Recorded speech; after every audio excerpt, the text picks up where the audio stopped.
if you support foolishness, then you can't come out here every other Tuesday talking about we love boxing. All right, welcome back to another episode of the Mixed Company Podcast. Of course, I'm one half of the show. I'm Jamieson, joined by Luis. Luis, what's going on, man? Jamieson, what's up? I am very happy to be back on the microphone for episode 38 we got today. I think we want to start with something that I did right after our last episode. I mentioned I was going to Phoenix for the Emmanuel Navarrete versus Eduardo Nunez fight. And man, it was an awesome night of fighting. I got to catch 4 fights. All of them were exciting. They're very active, no boring shit, no people, kind of dilly-dallying around the ring, any of that stuff. Sometimes we've seen 2 very skilled, active, aggressive fighters just avoid each other all night. Doesn't make for the best. But no, man, it was a lot of fun. It was in Glendale, Arizona specifically. And just had a great time. Friend of the show, Jordan Martinez, who called out Naoya Inoue on our show. He came to a split draw, but he left it all in that ring. Julio Cesar Chavez was there ringside. There's a really cool clip of Jordan Martinez after the fight. Chavez giving him like a thumbs up or like a salute or something, right. Just saying like, "Man, you look great." You put it out there, and I've never cared about Eddie Hearn as a person. Like either way, I don't like him or dislike him. I have no opinion on him, but it was kind of cool to be like, that's Eddie Hearn right there. He's right there. Oh my God, he's just a few feet away. That's Eddie Hearn. So yeah, something like that it was really nice. The second major pro event that I've been to, the last one was also Navarrete, and it was awesome. Both times I've seen a Navarrete fight, it was like the most fun and cool things you could see in boxing happened live. So it was great. So let me ask you, now that you are technically you're boxing media, you're also a boxing fan, what's the difference in experiences of going to an event as a media member and going as a fan? Like, what's the differences, or is there any differences? There is a little bit. It's just the way my brain works, and I kind of can this show has made me a bigger fan and more knowledgeable than boxing than I've ever been, because back in the day, I used to just not care who was boxing. I just like watching fights, right? Not to say I didn't know fighters' names, of course, but really I was like, turn a fight on, bell rings, and I'm in, I'm excited. I never cared about who's this guy going to fight next? Is there going to be a rematch? Blah, blah, blah. Like none of that mattered. So now it's really got me thinking in a way is like reporting on what I saw. Also, what could happen next? Jordan Martinez and the other guy's name was Arturo Cardenas. They're already talking about running it back. And I'm excited to see that. They said, we're going to run it back in 2026. And I can't wait. And now I'm excited about talking about that fight as it comes up on the show. Maybe I can get in touch with Jordan again, get us an interview, stuff like that. So all of that is just, my brain just works in a whole different way. And I see boxing in a different light. And it just makes me appreciate the sport more than I ever did. I love it more than I ever did. So that's kind of the difference now between just a fan and kind of being on the inside. Okay. Yeah, because it's interesting, because once you have a perspective that's different than the average fan, or as a fan, it's way different, because there's things you pick up on that as a fan you wouldn't, right? Like, especially if you ever go to a weigh-in. If you go to a weigh-in, you'll see the boxer that's in shape and the boxer that's not, right? Like, yes. You'll see, like, hell, sometimes you see it on TV too, but in person, you're like, wait a minute. They had to, the moment after the weigh-in, one guy sprinted to the water and one guy is bouncing around. Okay, you kind of have a feeling at that point of what's going to happen the next day.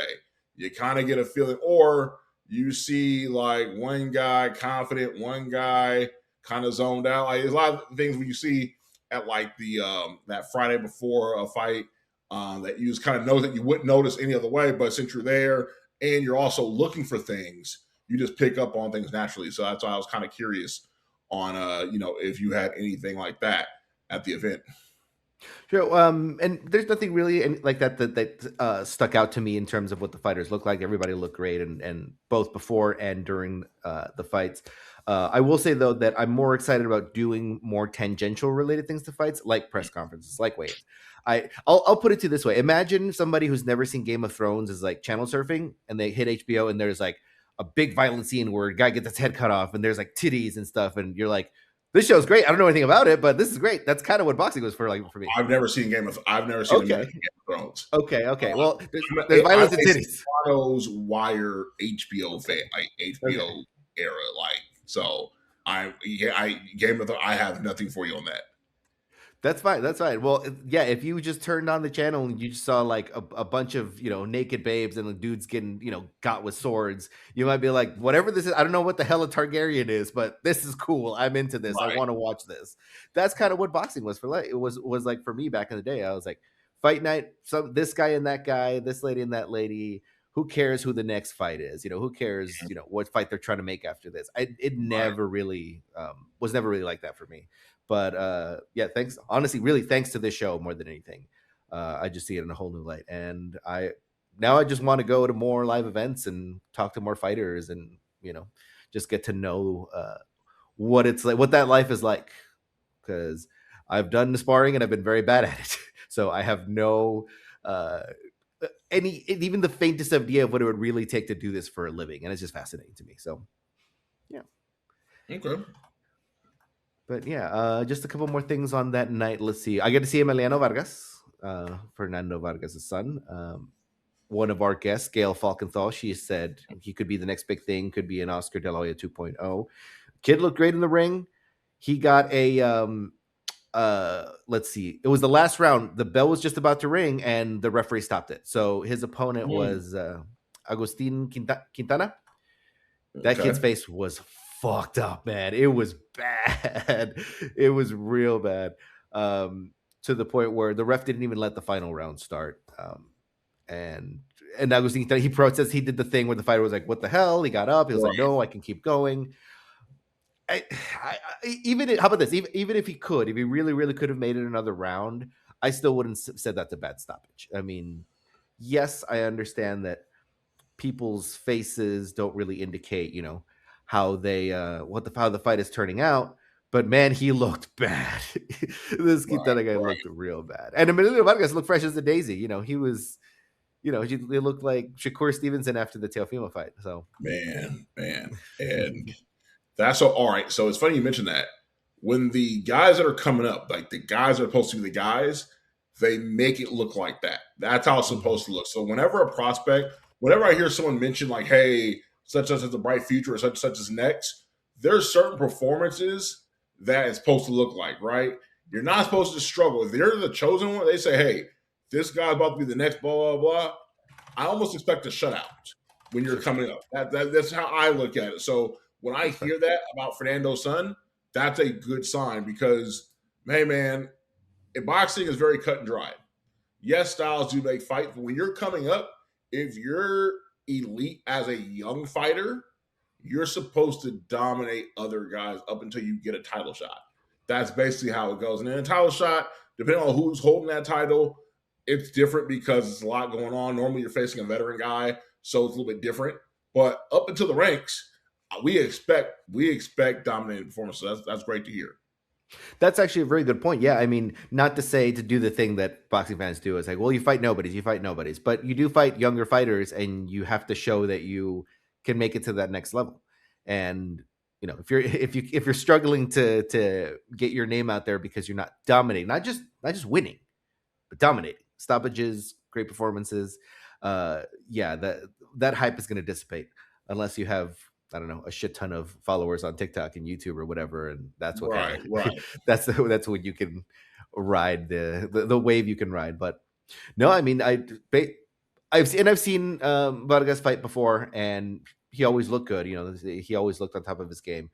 It is different to see it live and just see, what a fighter looks like actually in the ring with your own eyes, and he looked fantastic. So I think we're definitely, if not an Oscar 2.0, this kid is a talent to watch.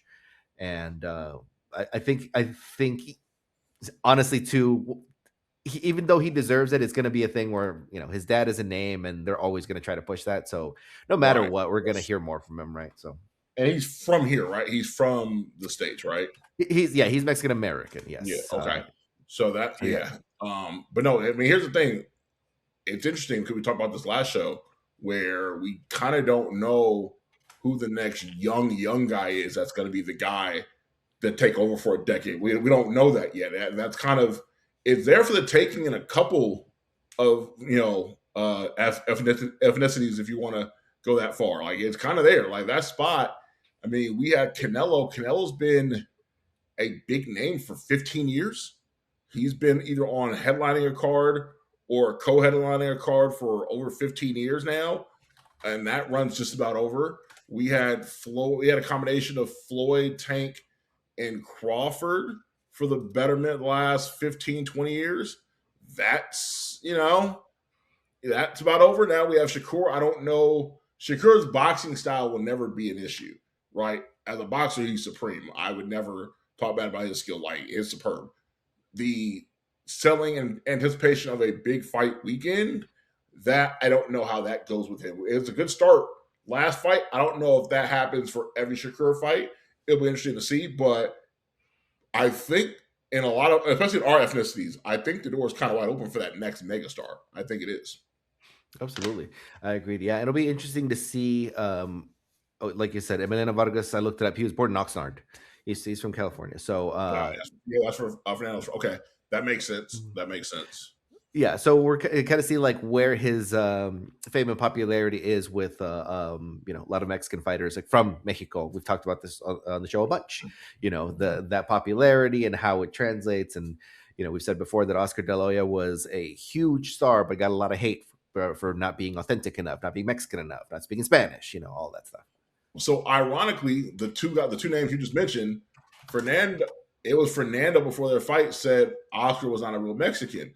And at the time, that was a huge ordeal. Like 20-something years ago, it was actually like a big thing. And it was ironic because as an outsider, you're like, wait a minute, what does that mean? And you start talking to people, you're like, yeah, we respect Oscar, but we rock with Fernando. We recognize Fernando more. Remember Fernando back then, he was kind of hood. Like he was always talking regularly. He played the part. Whether he was hood or not, I don't know, but he always played the part, which is always a big part of boxing. So a lot of fans resonated with him more than they did Oscar, especially at that time, because Oscar was kind of corporate because Oscar was fighting 2-3 times a year, but he was a brand. I think he had Golden Boy promotions while fighting, so he was a brand, not necessarily just a regular boxer. So I could definitely see that for sure.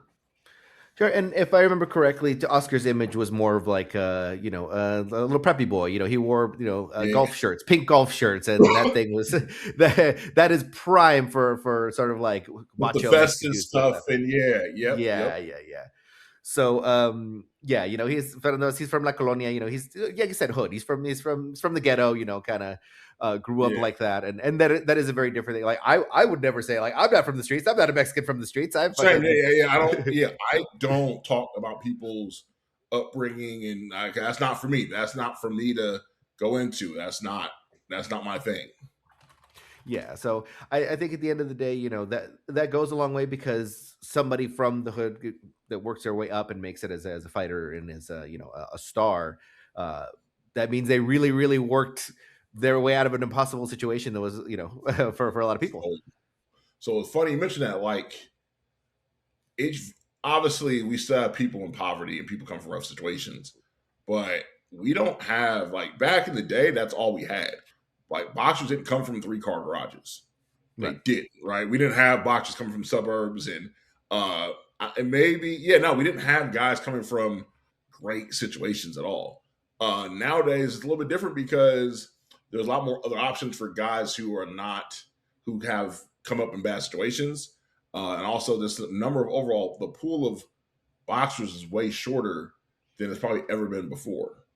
And I think that's where it gets kind of dicey because, obviously people still come from humble beginnings, but it's not like it used to be. Like, you don't hear anybody that was homeless and then they're fighting their first fight. Like, we haven't heard a lot of those stories lately. Back in the day, that's all we heard. People was homeless. People was, forgotten about, the whole nine. They had to live with fathers. Like, we don't hear a lot of those stories anymore, if I'm not mistaken. That's a good point. Yeah, I'd love to do. I should go to grad school and do some research on that, but I don't want to. I don't. I'm too old to go back to school and do research and spend all that money. But that's a really interesting take. You're very right. I mean, The most recent thing I can think of hearing was Clarissa Shields, because we saw that movie, The Fire Inside, that came out not this Christmas but last one. You know, she came up a really, really humble beginning. She was came in probably wasn't homeless or anything, but damn near based on what the movie said. But other than that, yeah, I'm trying to think of. I can't think of anybody off the top of my head in like recent-ish history that came from something like that, you know. But as well, but at the same time, you know, yeah, you don't.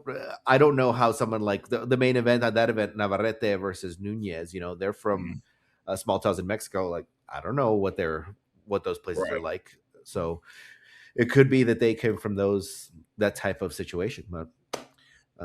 But speaking of those two guys, yeah, amazing fight for the main event, Navarrete versus Nunez. Navarrete won as expected. Same thing, stoppage, like in the last round. It might have been. I'm trying to. I can't remember which is which.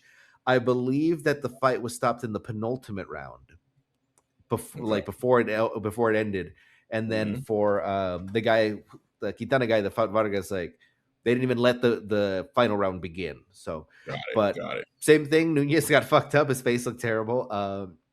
There's actually interviews from my media day that I did with Emmanuel Navarrete on YouTube and TikTok, and they're Okay. bilingual. With him, it's in Spanish, so you know, we can do both, baby. And he was talking about how this is his first time he's ever hired a nutritionist. Because I asked him, like, what is it Hmm. like being a Mexican fighter? And Mexican food is like the best food in the world. You eat like tacos, you eat greasy, fatty shit. He admitted it was hard, and he said this is the first time I really done a diet plan, nutrition plan. So we might see a new Vaquero Navarrete if he sticks to, you know, his health plan, and might be even better than he already was, because he looked So you great. got to think about it. Like the foods Mexicans and Black people eat naturally, like our customary soul food, Mexican food, is very carby. It's very Mm-hmm. fatty. It's a lot of beef, pork, very heavy carbs, whether it's rice and beans, whether it's mac and cheese, whether it's fried everything. It's very tough if you're a fighter to stay in shape if that's your culture's natural diet. So that's why I always ask about nutrition, because in order to be at your best, you have to whatever you put in your body is you're filling your body. So only a handful of people can get by eating fast food and whatnot. You got to have a special body, and that don't last, right? Like Mm-hmm. they saw Floyd on 24/7 back in the day and All Access eat that fat burger before fight. That's cute, but also they don't show that at home he's eating, you know, sweet potatoes, kale, grilled chicken, you know. So it's a mixture for him, but a lot of people can't do that because the body, if you eat fast food, you might pick up 8 pounds, and you Yep. can't train properly eating bad food. Yeah, and that was the thing. Again, nothing compared to what a professional fighter does. But when I was going hard at the gym and training and sparring, like honestly, the hardest part wasn't getting in there and getting punched in the face. It was keeping up the nutrition throughout the week. Mm-hmm. And I wasn't even training. I wasn't even really training. I just kind of wanted to, you know, just be at my best when I got in there. I would have a bunch of cheat days, and on the cheat days, I would eat all kinds of garbage. So way more than a professional fighter would, even if they did have a cheat day. So that stuff's crazy. And let's be real, you know, poor black people food, Mexican people food, Hispanic people food. It's fatty and it's cheap. It's delicious, but it's also poor people food. That's what makes it so good, Yeah. right? You know. Mm-hmm. Mm-hmm. So let's be it. It's the leftovers that, you know, the Facts. fancy Facts. upscale people don't want, and that's what it is. So, but it's awesome. It's like it's the best food in the world, but Right. that's why it's not healthy. You know, it's not the lean cuts, the expensive cuts of the stuff. So. But Facts. yeah, I know it was really interesting. I'm going to ask more fighters if we get to talk to more for this for the show, like specifically about diet, nutrition, and training, because like I said, that's something that I got a tiniest little glimpse of. No, it's key because what happens is this: when you prepare the best you can, it's also regarding the nutrition part. That's part of the preparation. Yes, you can game plan, you can fight, you can run all the miles you want, but if you're feeding your body bullshit, well, in them late rounds, your body's not going to hold up. But if you eating lean meats, you eating a lot of vegetables, you drinking a lot of water, staying away from drugs, staying away from alcohol, staying away from bad activities, you're gonna be all right. Yeah. Yeah, so yeah, I would rate, you know, A+ night of boxing on, yeah, that was February 28th at Desert Diamond Arena in Glendale, and you know, and it was very much a Mexican boxing night. They really lean into that. Of course, all the fighters were at least Mexican American, brown, Hispanic, whatever you want to say. A lot of Mexicans from Phoenix came out to the event. I will say there's something too that it's really cool for me is that you get in there, the music they're playing Mexican music, but also they're playing reggaeton, they're playing Bad Bunny, all the shit that I listen to anyway. They're playing La Chona in between rounds. The DJ's really like, so that just gives it a little extra cool vibe for me personally. It's like that's the kind of music on my playlist, and that's all they were doing all night, and it was really awesome. So Nice. yeah, so cool. So let's move on. We like to talk about what's going on and what's going to be happening in fights in the future, but sometimes we got to do a little recap, and we gotta hit back to fights that we talked about in previous episodes because we've still been getting comments about Ryan Garcia, specifically my prediction on Ryan Garcia losing his last fight. I want to give a shout out to a commenter who I'll say that he was being respectful, a little snarky, but I am too, so whatever. There's no slurs. But I think he really brings up a good point. So if y'all haven't checked out our previous episode, please go check it out because we had an amazing guest, Legend from Boxing Legends Lounge. Sorry. And really smart guy, awesome takes on boxing, very knowledgeable, very passionate. And we talked a lot about Ryan Garcia's comeback fight, and that episode is on YouTube. So on YouTube, we got a comment from a guy that I don't know what this username is supposed to be, SHDERKHMR. So Shutter Comer. I'm sorry, I don't know. I'm not even being a dick. I just don't know what that's supposed to be. But this person says, that Legend had good analysis, called me out specifically for not accepting the reality yet. And I was like, look, if Ryan has more consistent performances against top level competitors, I will give him his flowers. I'm in wait and see mode. And obviously he makes a good point where he says, I've heard that before. First he's a YouTuber, then he's a one trick pony, then he has no belt. Next he only has one belt. Next he beat the weakest champ. Next he is not a multi-division champ. That is a fair thing to say because I've said myself before that a lot of boxing fans just are really unfair to fighters. You can't win. Everybody only fights nobodies. Everybody hasn't fought at the right competition or the best competition. And I agree. People can definitely just they could just be haters. I'm bringing this up not to kind of trash on the commenter by any means. I'm just saying that I would like to be more fair than that. And I think that I am in some ways. But this is true. Fans definitely, I've said myself about Shakur Stevenson, his fights are boring. Well, he gets better. Well, he runs away so that he fights in the middle of the ring. Well, then he's not fighting the right guys, blah, blah, blah. And I've been a fan of Shakur for a while, and I keep seeing the same thing that this commentator is seeing about Ryan. So I can definitely understand that feeling of you see a guy, you like a guy, you see people attacking the guy and not giving him credit. Right. So I want to get your take, Jamieson, on how you feel about this commentator's thoughts here.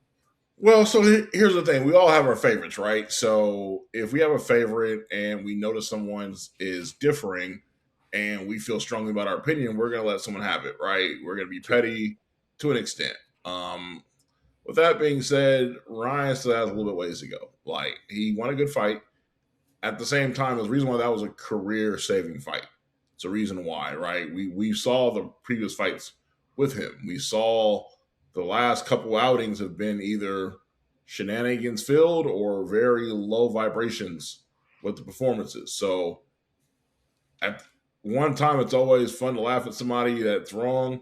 At the other end, you look at the whole picture and be like, wait a minute now, let's dial the back a little bit, because if he lost that last fight, we don't hear from him. It's kind of over.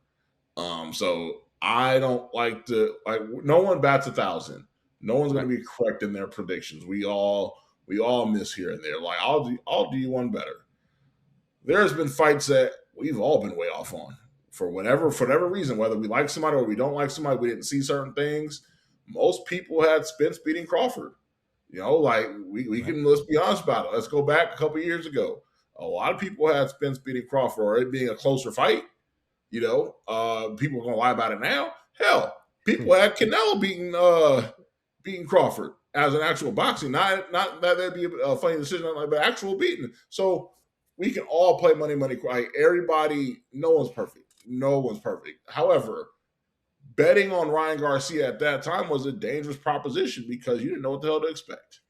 he was unpredictable, still a little bit unpredictable. His skills are what they are, but still unpredictable. So with all that being said, I don't think that you're too far off. At the same time, commenters are gonna be commenters, and you gotta live with that. That's just how the game goes.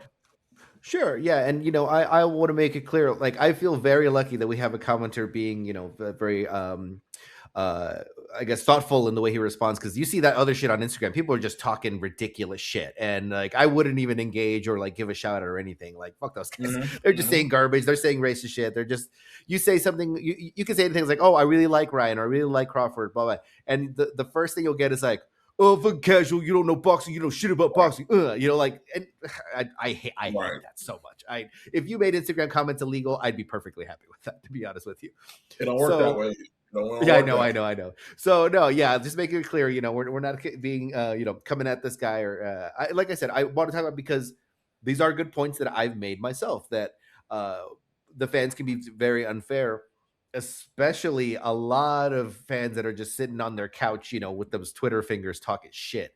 Never sparred, never been in a street fight, never been in a gym, or any of that. Right. And man, I absolutely do not mess with that. But another little bit of this back and forth here. So I said, again, to try to be fair, if Ryan looks the way he did against Barrios in his next few fight, even if he doesn't get another belt or become a multi-division champ, I will give him his flowers too.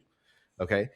My biggest thing, the biggest sin, the way I would call it, is his sleepy performance against Rolly in the Times Square thing. Okay. That's the word. Like, you could have come and, I never, said that Canelo was sleepy against Crawford. I didn't say that, that, he's done, blah, blah, blah, or anything, because he came in there ready to work. I do not believe that Ryan did against Rolly. That on top of his loss and no contest after that, I'm like, why aren't you busting ass, Ryan?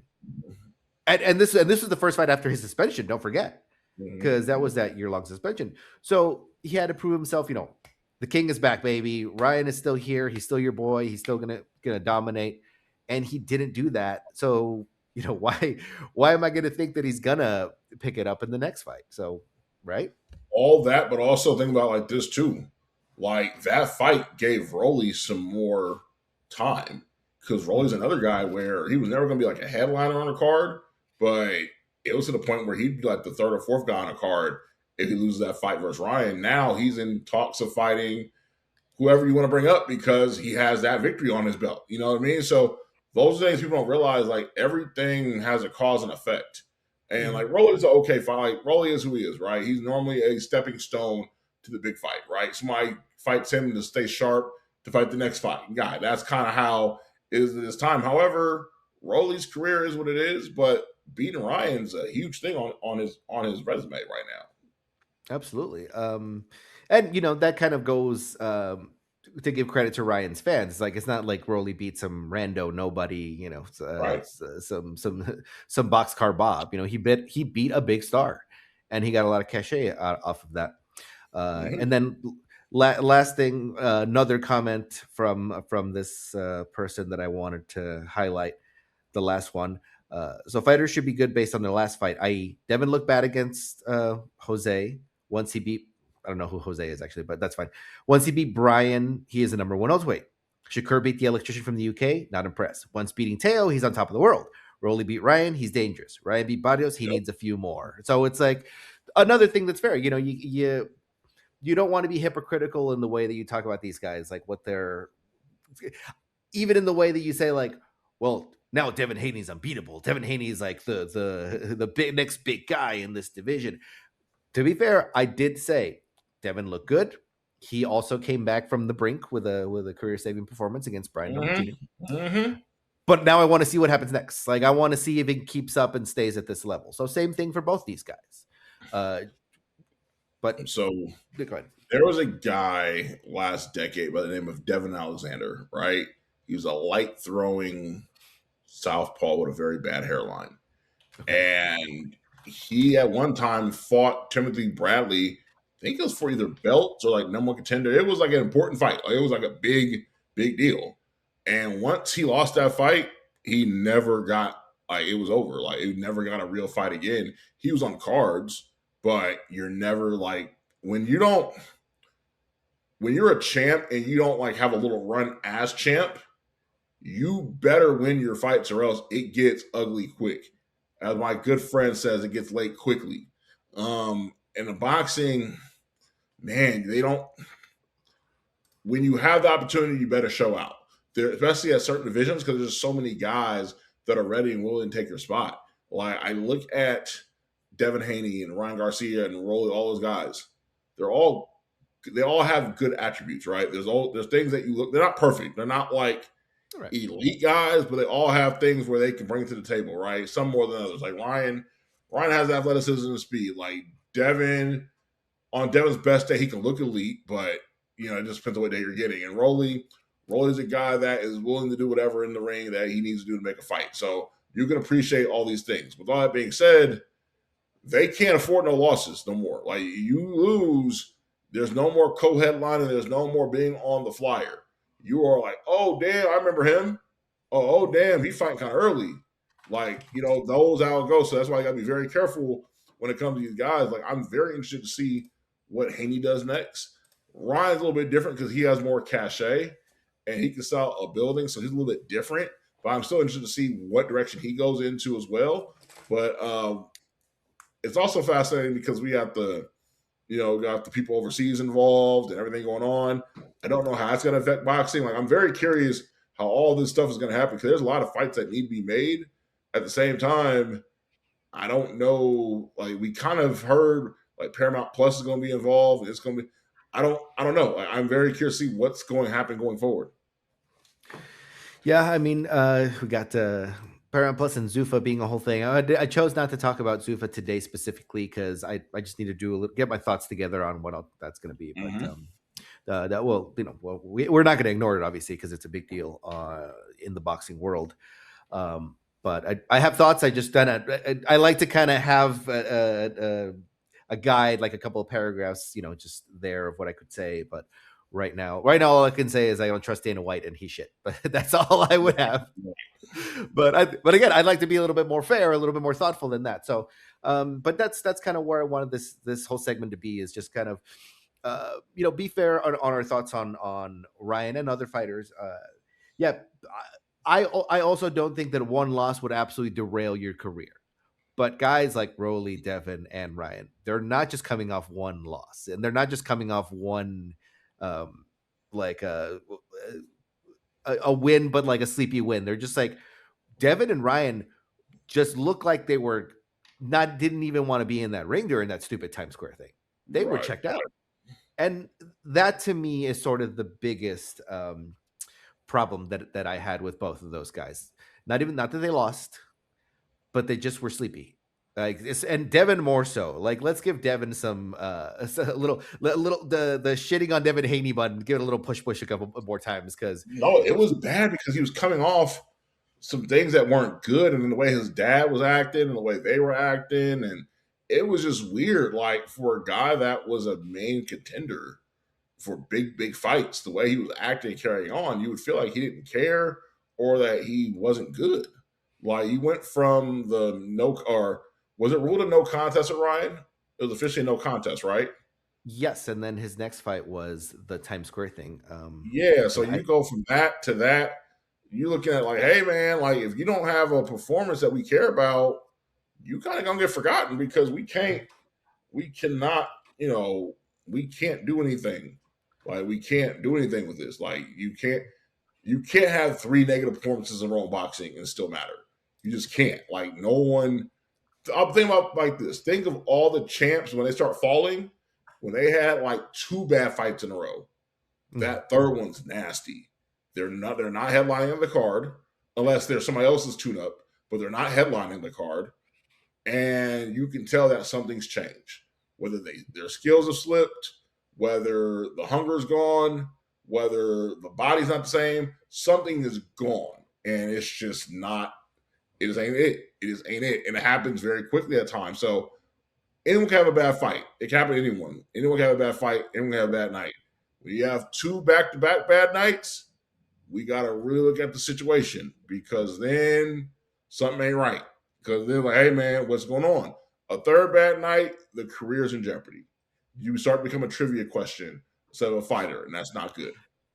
Hey, I don't know who Devin Alexander is. I had to look him up just now. I don't. Yeah. That name didn't sound familiar. His actually around our age. He's 39. He was born in 87. So, um, but and I did. Sorry, I also had to just look up now to clarify.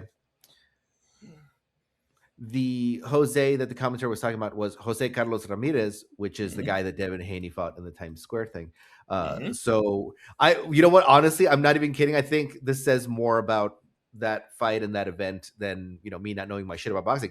I forgot. Like I was like, did I miss a Haney fight against a guy named Jose? Like that's. I'm not even kidding. Here's the thing, though. Whenever you fight, you can't take a day off. There's no just showing up. No. Whenever you get in that ring professionally, you got to fight like your career's on the line. It can't be no, oh, I'm just going to stroll around and, stroll through. No, no, no, no, no, no. You got to fight. Like, you got to fight. There's no playing around. There's no, I just got to show up and, nah. Because the person on the other side is trying to make a name for themselves. How many times have we seen a random guy that no one knew about that's like a 500 plus 500 and above to win the upset that fucks around and wins a fight? We see it every time because no one knew who he was. He was more hungrier. He was ready to fight. Mentally, he was into it. You just never know what somebody else is going through. And if that's their night, that's their night. And once that happens, it's very hard to overcome that. Like a lot of guys don't overcome that. They just don't. Right. And that is one of the main reasons why boxing is the greatest sport in the world and my absolute favorite, the only one I care about, because anything could happen and it's just two people on the line. You got a football team or a basketball team, you're depending on, half a dozen guys to get this win, right? And that ring, there's nobody else. That's it. Just the two people in the ring. Think about it like this. Danny Garcia is going to be in the Boxing Hall of Fame one day. Okay. He's going to be in the Boxing Hall of Fame. Whether he's a Hall of Fame fighter is debatable. Everyone has their opinions on him. He's had belts a couple times. He's had some good performances. He's been, he's headlines to cards. Everybody's interpretation is different. Without beating Amir Khan when he did, he doesn't get that opportunity at all. His career never takes off. Like that springboarded his whole career with that one upset. And that was one of them long shot 5-1, 6-1 upsets that happened. But again, when you got somebody who's hungry and that takes advantage of the chance they get, all bets are off. All bets are off. So with that being said, it's always a chance. And I think as boxers, you got to have a good team around you to keep you focused. There's too many times we see guys unfocused. There's too many times where we see guys that are not ready to play. To box. We just don't. Yeah, there's too many times. Yeah, like I reminded of Canelo versus Chavez Jr. Chavez Jr. had the name behind him, and he had the hype. And Canelo was the name; he was popular. But that is a thing that really made kind of got his name out in Mexico as being like the guy. So, yeah, I mean, at the end of the day, last thing I said to our YouTube commenter, whose username I have no idea how to pronounce, so I apologize. But I said, we appreciate the comments and the engagement, and we appreciate, like I said, you can come at me and that's fine, saying, I got it wrong, this and that. That's perfectly fine. I just really appreciate the thoughtfulness of the responses and not just being like, you dumb bitch. Oh, you don't know shit. Blah, blah, blah. You know what I mean? Like we'll never engage with that. If I can delete those comments, I will. We're never going to be a show that just is addicted to clapping back at the haters. Like, oh, please. It's a waste of my time. You can waste your time commenting garbage all you want. I'm not going to waste my time feeding into that. So, but commenters like this person here, please, we really want to hear from y'all. We're giving our opinions and we want to have a good conversation about boxing. I don't see this as a debate. I'm not trying to get you to take an L, from us going back and forth. And at the end of the day, what I said earlier at the beginning of the show, I love the sport so much. I just want to learn even more about it and get more engaged with it than I was before. So stuff like this, I love it. It gets my brain going and just, I do always want to be a fair commentator. When it comes to sports, because there's so much garbage out there, so much social media garbage that we always want to be a little bit better and elevate that. So, But appreciate you on those YouTube comments, and y'all please keep. We are on YouTube and also TikTok. Their account there. Feel free to comment. And this person again, sorry, SHDERKHMR. So moving on to people that are very hungry, even though they're lesser known guys. What the hell is this about? Oleksandr Usyk fighting a kickboxer that's 1-0 in boxing. Rico Verhoeven. Uh, I don't even know what to say about this. I mean, Usyk is a great fighter. You know, Usyk is a legend. He's a living legend. You know, his we're going to look back at him as one of the greats once he retires. Absolutely. Mm-hmm. But what the fuck is this about? Like, is he under contract for a few fights? What is going? And it's a legit fight. It's not an exhibition. I mean, and to be honest, I didn't read much about it, but I don't know. What are your thoughts? I don't know either, man. I just think we're getting to the time where they're trying to get as many fights and content as possible, so they're throwing stuff at the board. I don't. That's kind of where we're at right now with it. I don't think there's a situation where we're crossing sports now just because. I'm not a big fan of that because it's not how it goes, right? Like boxers fight boxers, kickboxers fight kickboxers, MMA fight MMA. I'm not a big fan of cross promoting guys. Even if a guy is trained in boxing but only kickbox MMA or whatever, I respect the talent, but I don't need to see, like, I don't care about that. Like, I'm here to be a boxing fan. I don't care about the cross matches or the exhibitions that aren't. I don't. That's not for me. But we're gonna keep seeing more because here's the thing: there's always gonna be a demand for it generally, and if there's someone willing to put money behind it, that's what we're gonna get. Yeah, I mean, and let's again to be a little fair.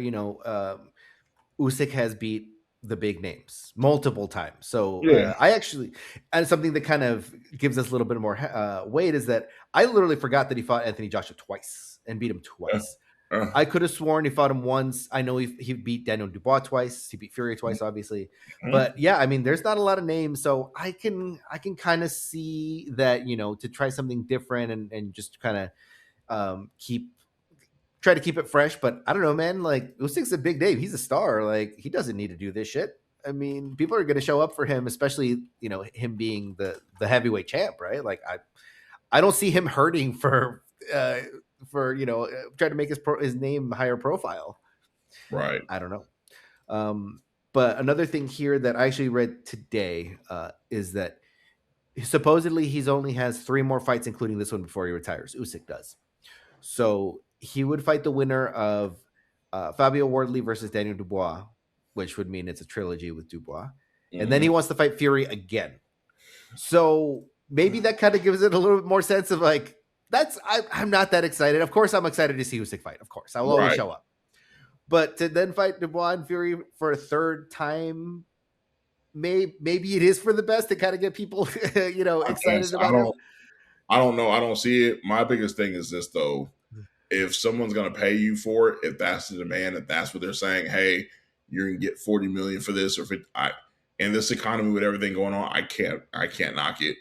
Like, I can't. Like, I'm not gonna tell somebody that they can't do something.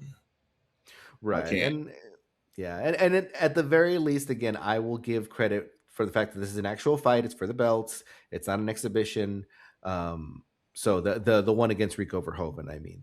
So I don't expect to see, Usyk lose. But then again, I didn't expect Tyson Fury to lose to Francis Ngannou, and that son of a bitch lost to Francis Ngannou. Ngannou was robbed. Justice for Ngannou. I'll say that till the day I die. They wanted to keep Fury's record clean for the Usyk match, but so he was protected by the judges.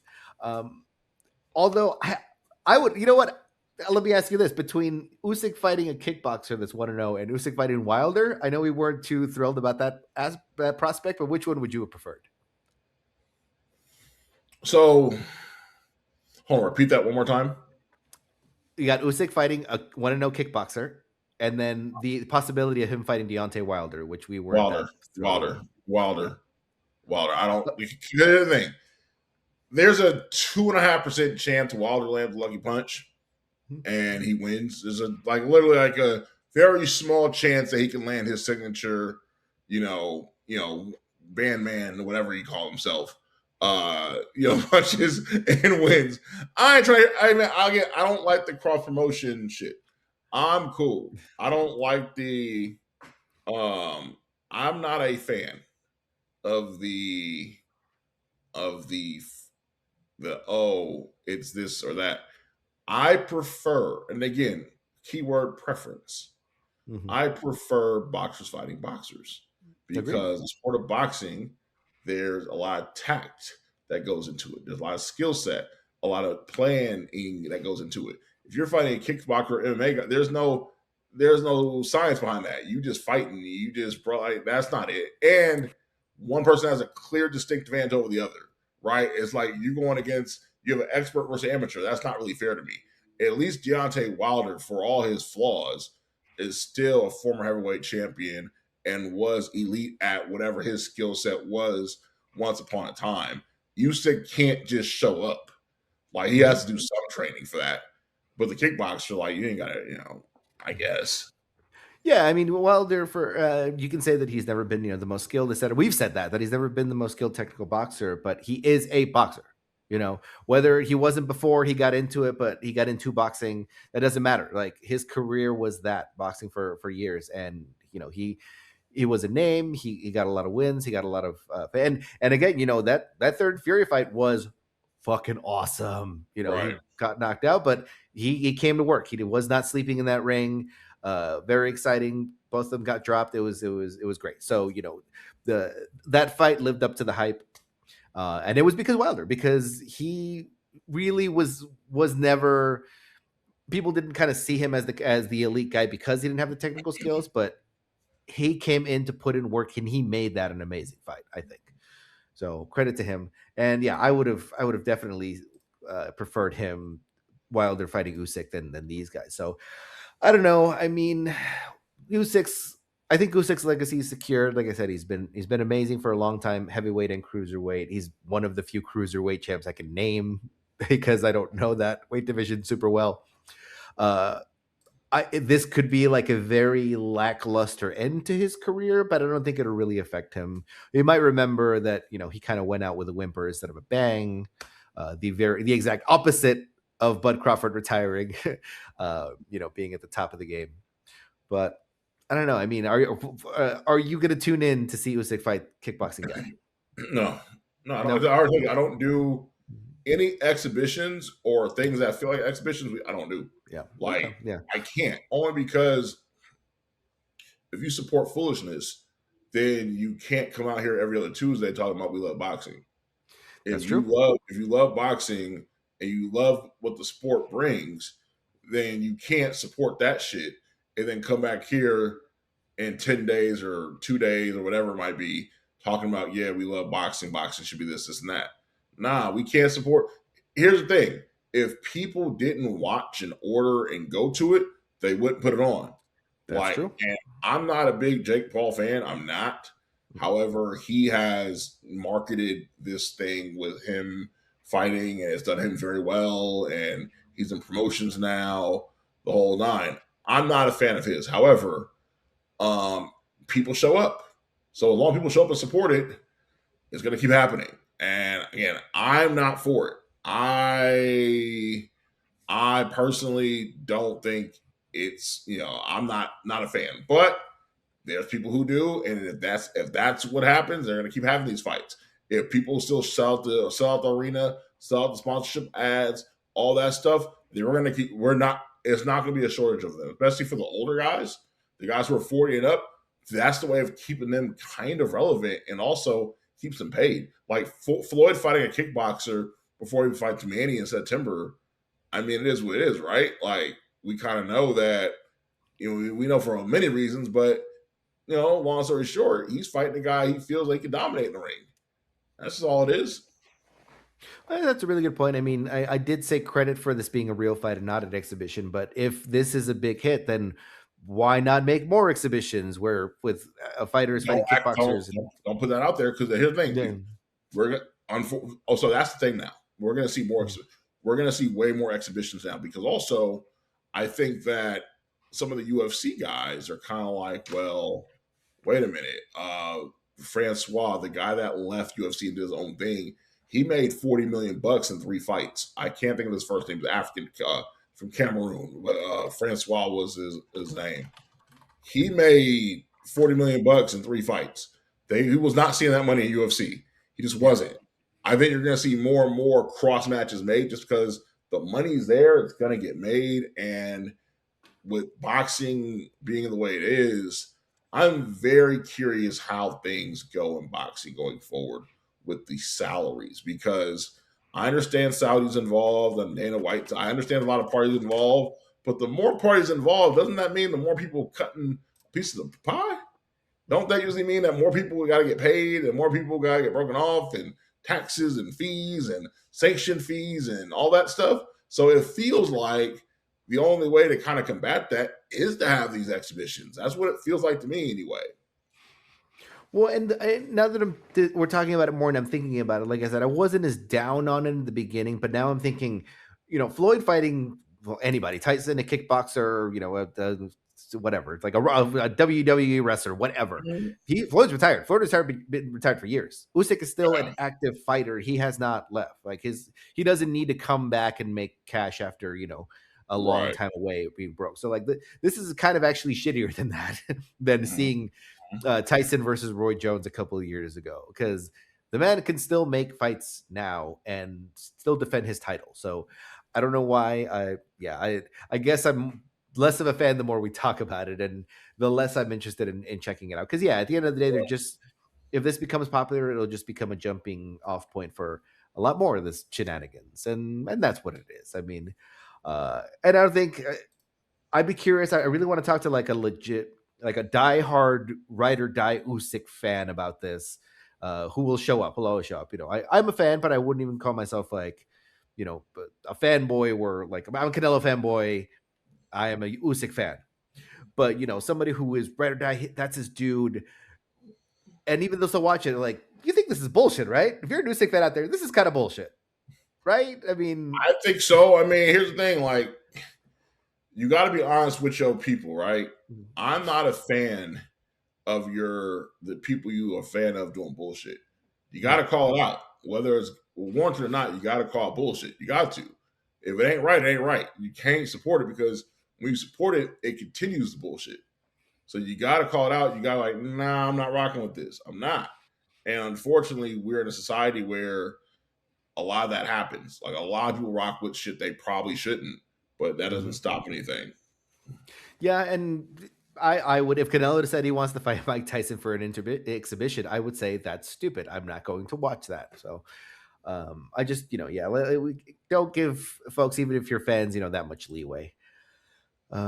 But I don't know. We'll see. We'll see what happens. We'll see. I'll read the recap or maybe watch the highlights on YouTube afterwards, with a private account or something, or I'll do the spoof just to not give it follows or whatever. I'll figure out a way to bootleg YouTube. It's like like watching Screen 7, which I do not support because they fired Melissa Barrera. I am going to watch it.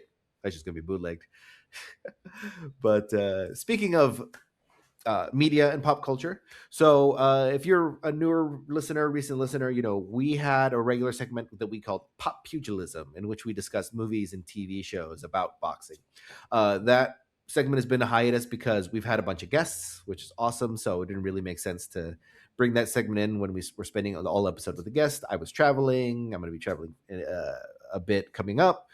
So that segment was, we haven't been doing it for a while, but it hasn't gone away.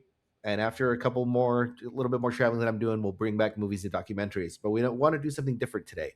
I actually want to talk about a video game called Undisputed. It's a boxing game. Was that? I remember that. Yeah. So this came out actually 2 years ago, or October 2024. So my relationship with video games is like I'll get into a couple, and I'll be obsessed, and I'll play like nonstop, and then I won't touch my video game system for like a year, maybe longer. Are you a video game guy, Jamieson? Are you into it? I'm not anymore because I don't have time. Like video games take time, and you can mess around and waste 7 or 8 hours on video games if you don't control it. When Undisputed came out, it was kind of like Knockout Kings back in the day. That's what it reminded me of, right? It was a lot of that, but for the for the modern day. So with that being said, Um, I'm not a fan of video games, but I don't knock anyone who is. Like some people use video games to knock out the stress, chill, relax. I'm all Mhm. for that. So if that's you, it's all good. Yeah, and I think video games are a lot of fun. I just, but my thing is, yeah, I do spend a lot of time on them until one is done. I think this one specifically, Undisputed, is cool because it is a fighting game like a Mortal Kombat or a Street Fighter, where that you can just start a fight. And you know what? I got something here for if you're just listening to us on audio. Please check out our playlist on YouTube. So we're under the 19 Media Group channel. We have our own playlist there, and I actually screen recorded the beginnings of a fight in which I picked Canelo versus Roy Jones. I'll tell you right now, I kind of suck at this game. I'm about as good at it as I am at actual sparring, but it looks awesome. The graphics are good. The fighters look like themselves. You know, you got Roy, you got Muhammad Ali, Canelo, Mhm. you got Jack Johnson, which is awesome. You can fight as Jack Johnson. Okay. And when you just start a fight, just pick random fighters. You can pick the arena. It's really cool because they have announcers calling the thing. So they'll have ring walks. They'll do the whole Mhm. animation. The Mhm. announcements are actually really cool because they'll say shit like in my fight that I played here as Canelo. I was getting my ass kicked by Roy Jones, which I think would happen in real life, by the way, if they fought at their prime. Wow. And the announcer was saying, like, "Oh, we've never seen Canelo in this much trouble." Like, they're actually saying shit like, "Oh, that's a missed left hook." I'm like, Yeah. how is? I feel like such a grampy to be like, "Oh my god, the video games are so advanced these days," but Well, it's like I a lot of it's they use AI for a lot of stuff too. It's sure, that sure. the commentary and the user control, so it's all intertwined. But yeah, nah, it's dope. It's dope. I remember the promos for it. But yeah, Knockout Kings was very big in the '90s. It was very big. I don't know why they did away with it. I mean, it's boxing and boxing gets its own way, so I can kind of understand.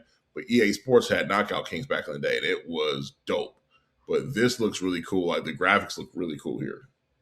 Yeah, and this is the first game. I think like 2011 was the last official boxing game. Like I think it was Mhm. EA Fight Night.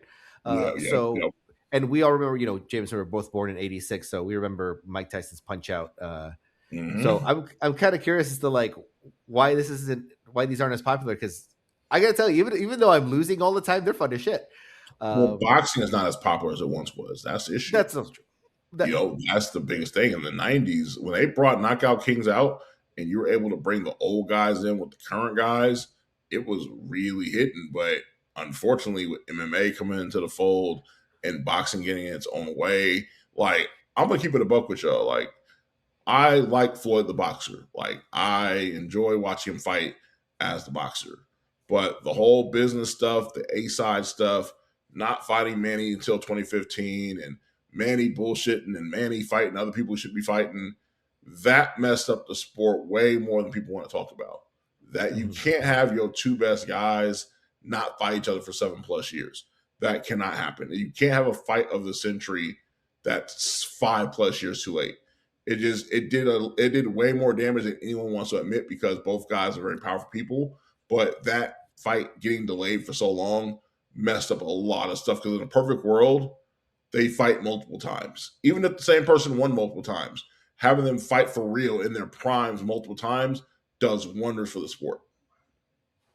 Yeah, and I think trilogies are still a big deal, and people get excited to see, oh well, maybe this one guy wins one, the other guy wins the other, so now we're really gonna show who the real champ is. So that there's no reason why Manny and Floyd couldn't have run it back. How about this? There's no reason why they would have had to wait till 2026 to run it back, which is still ridiculous, mind you. Right, right. Yeah, it's sort of just like leaving money on the table. It's talking about business, like you're leaving so Well, much, fan. there Go are ahead. so many allegations on one end that I'm not going to talk about online because that's not Sure, fair. sure.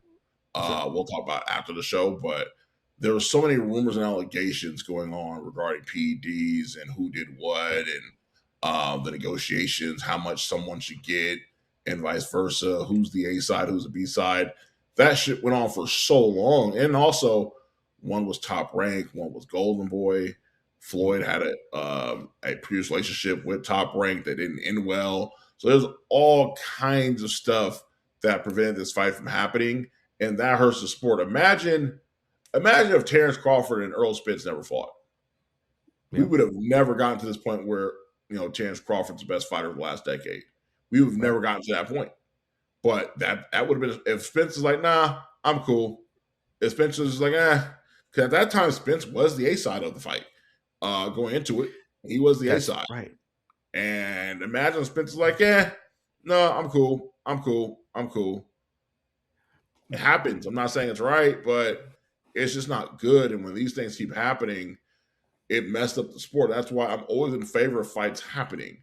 Like, you gotta have buzz. Like, Shakur putting a beat down on Teofimo in Madison Square Garden was a big fucking deal. Not because Teofimo is some great fighter, but he's a name that has done a lot in the sport. You have a rising star in Shakur beating him the way he did. That's a big deal. Back in the day, we used to have that about 6 to 9 times a year. Now it feels like we only have that a couple times a year, if that. That seems like the biggest issue. We got to have more important fights going forward where they really matter and it really means something in someone's career. Not just, I'm in a seven fight deal. Let me go fight some random guy that's ninth on the WBO list. No. Or With a all kickboxer. respect to Robert Guerrero, like, we didn't need to see you, Otis. Like, we didn't need to see you. Like, no one here to see you. Like, nah. Like, I understand why he got the nod. I understand the business part, but that fight doesn't mean anything. We don't look back at that fight for any value. Anything. Even Victor Ortiz, that fight brings no value to the sport. Like, Victor Ortiz, that was his, that was the only night. That was it. It is over. So with all that being said, I'm cool. I'm cool. Yeah, and I really honestly forgot that Spence was the ace out of that Crawford fight. Like you said earlier, that a lot of people were thinking Bud was going to lose. I didn't, but I remember that vibe of like, well, Spence could win. But you're totally right. I completely forgot that this was the Spence versus Crawford fight. He was doing That, and also, like, here's the thing too. Crawford was so undermarketed that you had to really know boxing to know how good Bud was. Like, you had to really know boxing, watch boxing. Now, to the credit of Top Rank, they were on ESPN for a lot of Bud's fights, so it wasn't easy to watch. But if you didn't like watch, and you didn't pay attention to what you were looking at, you undervalued Terrence Crawford because he didn't have the machine behind him like other people did. Because remember, Spence before the car accidents and the other stuff, man, the machine was behind him. Whether you like it or not, whether you agree or not, the machine was behind him. But once he got in the accidents, it was never the same. I still say that his vision was impaired because he was reacting so late to those left hooks that it just felt like he shouldn't have been in there. But that's a whole different story for a different day. But with all that being said, Terrence Crawford is a monster, and I'm glad we got to find that out because a lot of times we don't. We don't. Yeah, and you could also react really slowly to a guy who has a lot of speed and is beating the shit out of you. So it could go either way. I see what you're saying. I'm just saying that it could also be possibly that Bud was that good. Right. And just to be clear, Bud is a playable character in Undisputed, the video game for PS5 and Xbox. Yeah, I put on a Canelo versus Bud fight, and I was Canelo, and Bud knocked my ass out, like literal knockout on the canvas in this game. So I'm really not good at it, but it's a lot of fun. It was That's what would $25. have happened if they ran it back a second time. That's what would happen because you would have So? a Crawford being able to study, dissect what he did wrong, what he can improve upon. You'd have Canelo another year older, as you like to say. He is short, stocky, big, not athletic, wiry, big, and that is a very bad matchup fighting a guy like Crawford. Guys that give Crawford issues are guys that are more athletic and faster than him. Those are the guys that can give him issues. Canelo doesn't present those challenges. Now, Canelo has power, but if you cannot land the said power, what are we doing? Exactly. Yeah. And the speed has always been an issue since he's gotten bigger and older. He looked fantastic. Canelo did when he ran his do the undisputed run. Don't get me wrong. He was great, phenomenal against Caleb Plant, but that's not where he should be for long, or should have been for long. So but he probably couldn't have gone back down, going back up. We saw what happened against Bivol. But yeah, one last thing here on this video game. The only thing, so you got the just starting a fight, but then they have like a story mode, kind of like you do a tournament, and you kind of build up your character with like you pick a gym, you pick a trainer, you pick a cutman, blah blah blah. That shit is just too much. Like if you're on YouTube and you see the screenshot, there's stuff you got to keep track of, like vitality, stamina, their weight, and after a fight, you have to like click the button to make a few weeks go by until you're ready to fight again, and then you can't just negotiate another fight until your fighter is ready. That's a little too much for me. That's a little too much like the Sims type shit. I just want to get in there and kick some ass, you know? Right.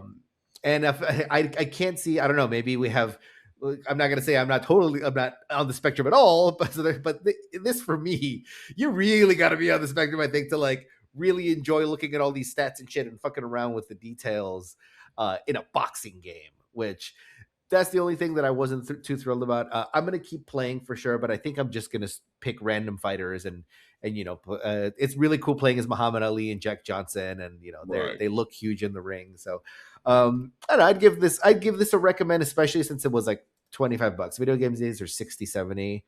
I was able to pick it up for cheap because it's a couple years old. I would not have paid like more than that for this, but you can see Canelo is on the cover of this game. So yeah, I another thing actually that I used to play was not Punch Out for the Wii. They stopped calling it Mike Tyson's Punch Out, but that was really fun because with the Wii controllers, you're actually like swinging, you're like throwing punches, and that I have that on a shelf here somewhere. I have a Wii that I have a Wii that I purchased a few years ago because my original one was left behind at a Nexus house, and that's just gone.